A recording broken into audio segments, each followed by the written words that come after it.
এরপরে কাঁদছিস কেন মা? আমি তো তোর থেকেও দুঃখী।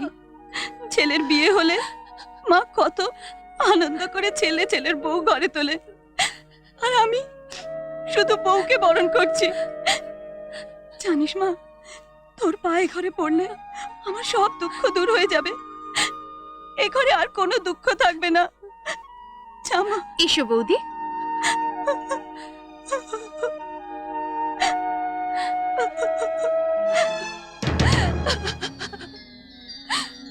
কে কে তুই এখানে কেন এসেছিস? হ্যাঁ, যা চলে যা যা যা যা যা। ছেড়ে দাও, ছেড়ে দাও আমাকে। দেখি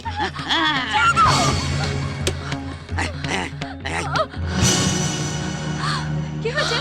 কি হয়েছে? কি হলো মা? কি হলো? কি হলো কি হলো কি হয়েছে? উনি উনি আমার গলা চিপে ধরেছিলেন। হ্যাঁ?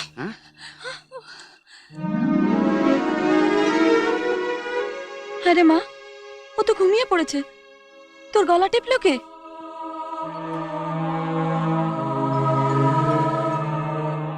বৌমা, ডাক্তারবাবু ওরে ঘুমের ইঞ্জেকশন দিয়েছেন।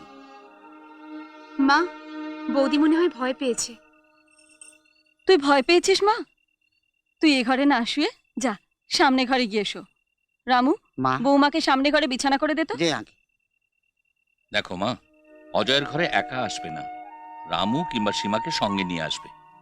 হ্যাঁ, সীমা, বৌদিকে নিয়ে যাও। এসো বৌদি। যাও মা।